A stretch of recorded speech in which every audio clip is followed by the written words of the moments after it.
Hello guys! ప్రముఖ దర్శకుడు రాజమౌళి, అలాగే రామ్ చరణ్, ఎన్టీఆర్ కాంబినేషన్‌లో వచ్చిన 'ఆర్ఆర్ఆర్' మూవీ నుంచి రామ్ చరణ్ పేరు తర్వాత గ్లోబల్ స్టార్ అనే పదమైతే వచ్చి చేరింది. ఆయన అభిమానులు వినడానికి ఇది చాలా బాగున్నప్పటికీ, ఇప్పుడు అదే పదం ఆయన తాజా సినిమాకు అడ్డంకిగా మారింది. చెర్రీ కూడా ఆన్ స్క్రీన్‌లో తన పేరు పక్కన ఇలా వేసుకునేందుకు అంగీకరించాడు అని చెప్పుకోవచ్చు. అయితే చెర్రీ తాజా movie 'game changer', 'triple R' తర్వాత వస్తున్న తొలి మూవీ ఇది. అయితే ఈ సినిమాకు అనుకున్నంత బడ్జెట్ లేకపోవడంతో గ్లోబల్ స్టార్ ఇమేజ్ ఇప్పుడు ఆయనకు అనవసరంగా తలనొప్పిగా మారింది. ఇప్పటికే ట్రోల్స్ కూడా మొదలైపోయాయి. రామ్ చరణ్ తన ట్యాగ్‌కు తగ్గట్లుగా ఇప్పుడు స్థానిక మార్కెట్లతో పాటు హిందీలోనూ తనతో నిరూపించుకోవాల్సిన పరిస్థితి ఎదురైంది.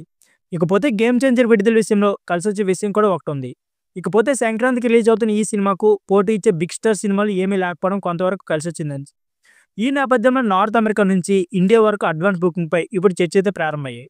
ఇకపోతే 'అల్లు అర్జున్' 'పుష్ప 2' రికార్డులైతే కొల్లగొడుతున్న నేపథ్యంలో అల్లు ఆర్మీ అలాగే మెగా ఫ్యాన్స్ మధ్య కామెంట్ల యుద్ధం తప్పేలా కనిపించడం లేదు. ఇక్కడ ఇంకొక విషయం ఏంటంటే 'గేమ్ చేంజర్' మూవీకి అనుకున్నంత హైప్ లేకపోవడం కూడా కలిసొచ్చే అంశంగానే చెప్పుకోవచ్చు. ఈ సినిమాలో డైరెక్టర్ శంకర్ తన మార్క్ చూపిస్తే మాత్రం మూవీ అయితే సూపర్ హిట్ అవుతుంది. అదే జరిగితే రామ్ చరణ్ గ్లోబల్ స్టార్ ట్యాగ్‌ను న్యాయం చేసినట్లు అవుతుంది. సో ఫ్రెండ్స్, ఇదాల వీడియో. ఈ వీడియో నచ్చితే please like, share and subscribe my channel. Thank you for watching.